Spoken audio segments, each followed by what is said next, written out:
Hello everybody. In this session we are going to discuss about two simple components of our CBB circuit, that is cardiopulmonary bypass circuit. First one is tubings and the second one is reservoir. So tubings, we all know what is tubings. It is the component that connects different parts of cardiopulmonary bypass, that is it connects reservoir to the oxygenator and also it provides the pathway for the blood flow. So for a definition, we can say it is a component of extracorporeal circuit which provides the route of blood flow through different parts of extracorporeal circuit, and thus tubings act as the great vessels of our body. Next, what should be the characteristics of standard tubings? So first one is transparent.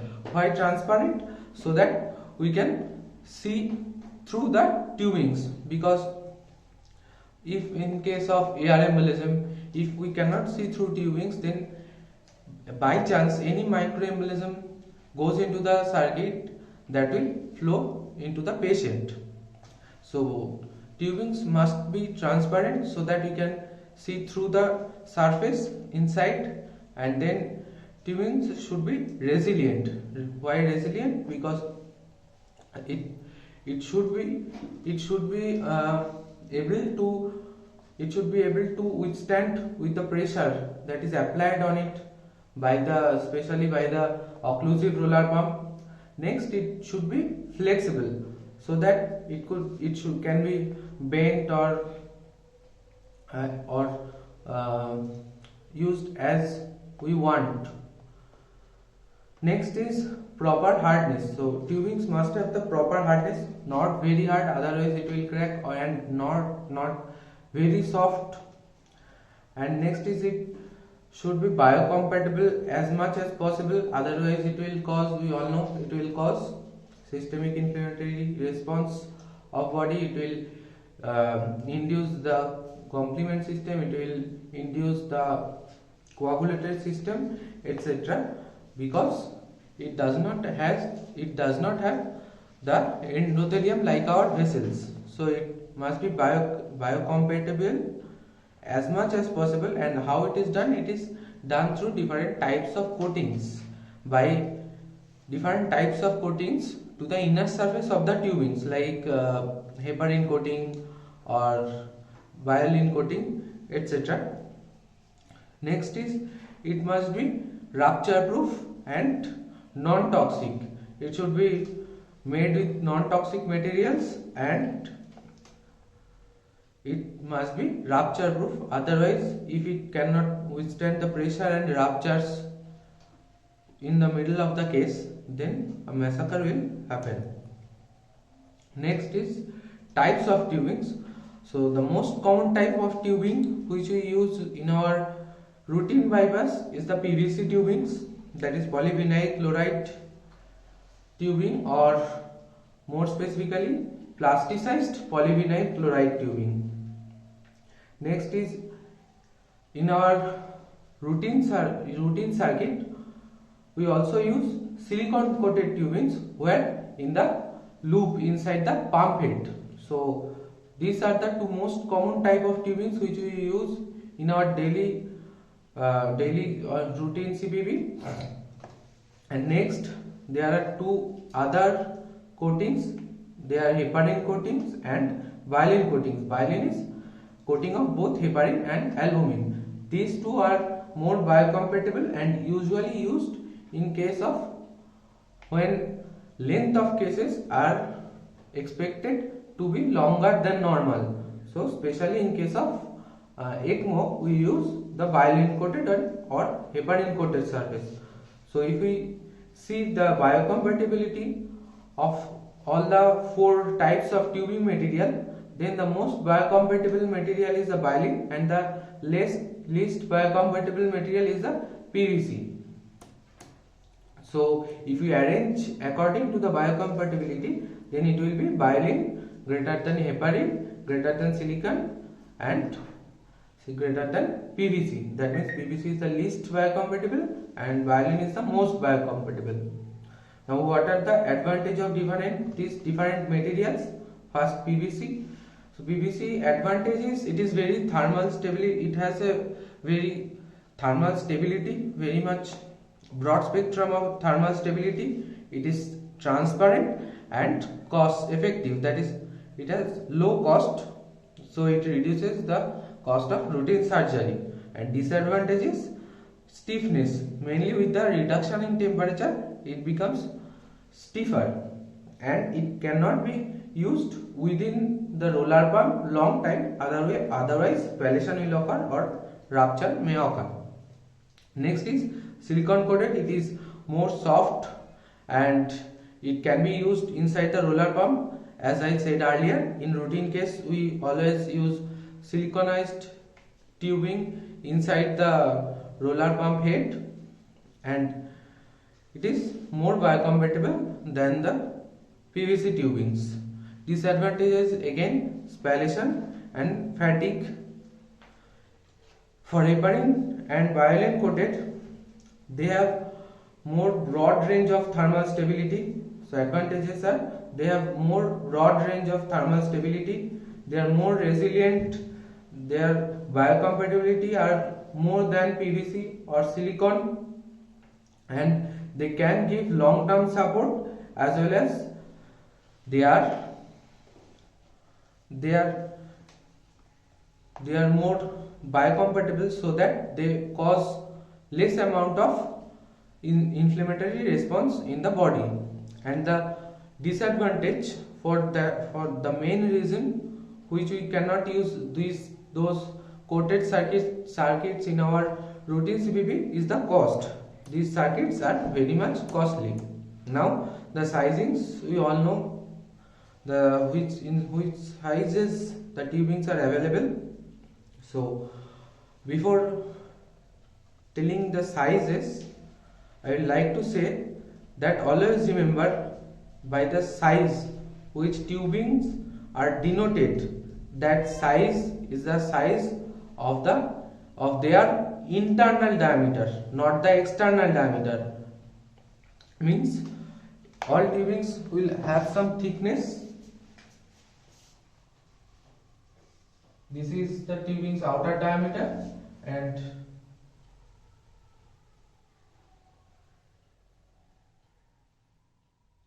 this is the thickness of the tubing.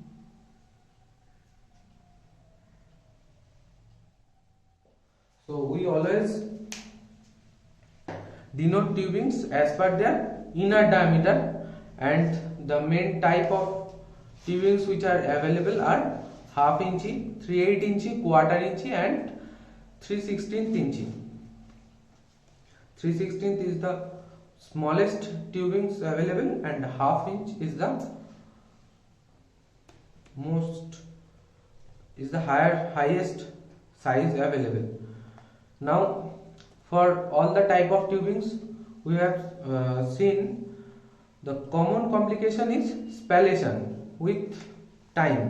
That means more longer the bypass will run, the chance of spallation increases. Now what is this spallation?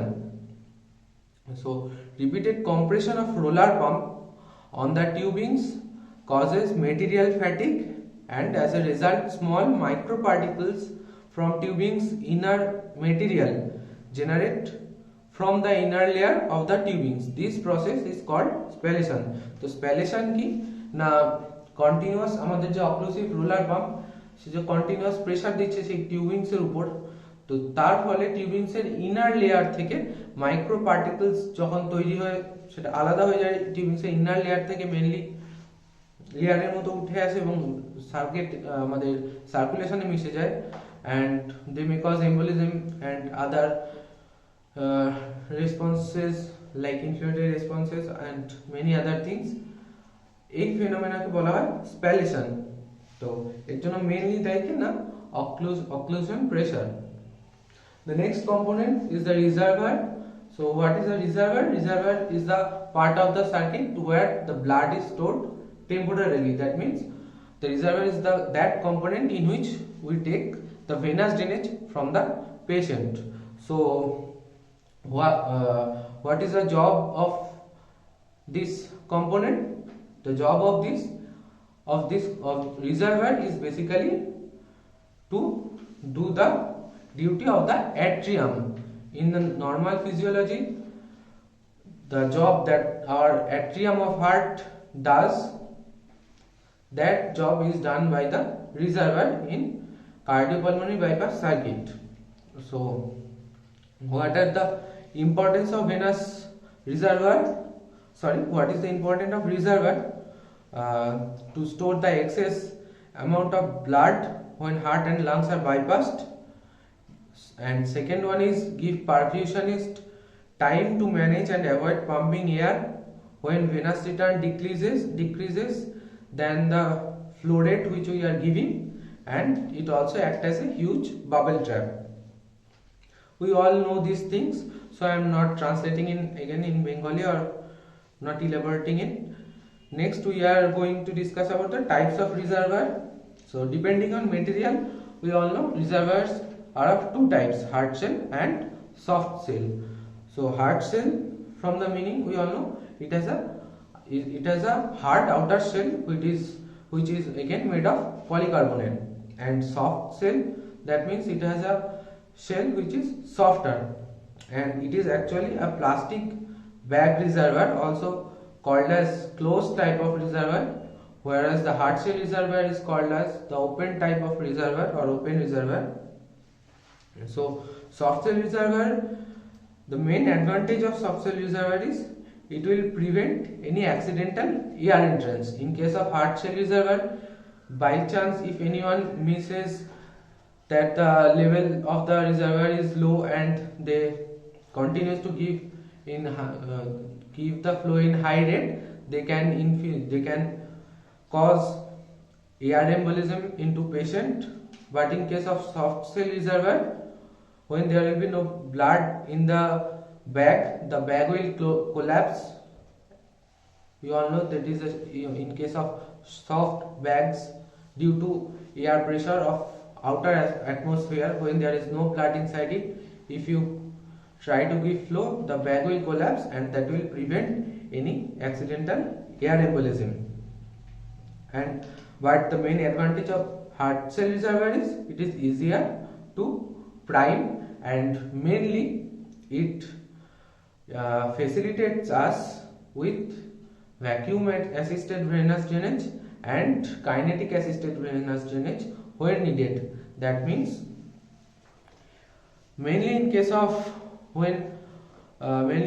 femoral bypass, when we are taking venous drainage from femoral vein, if the drainage is not sufficient, what we do? We usually attach a vacuum, a suction with the reservoir, or attach a external pump in the venous circuit. So in case of hard shell reservoir, we can do either of the things, but in case of soft shell reservoir, those things cannot be done. So this is the main advantage of hard shell reservoir. Next is types of reservoir. So depending on the source of blood which is collected inside the reservoir, it is of two types. Firstly, venous reservoir, and second is cardiotomy reservoir. Venous reservoir is where the venous drainage of the patient body is taken, and cardiotomy reservoir is where the blood from operating field or operation field is collected through internal suckers. Nowadays, those two type of reservoirs are combined in a single reservoir, and those reservoir has two filters in two outlets. In venous outlet we have venous filter, and in cardiotomy in venous inlet we have venous filter, and in cardiotomy inlet we have cardiotomy filter respectively. Now what are the safe levels of reservoir? Safe levels are the levels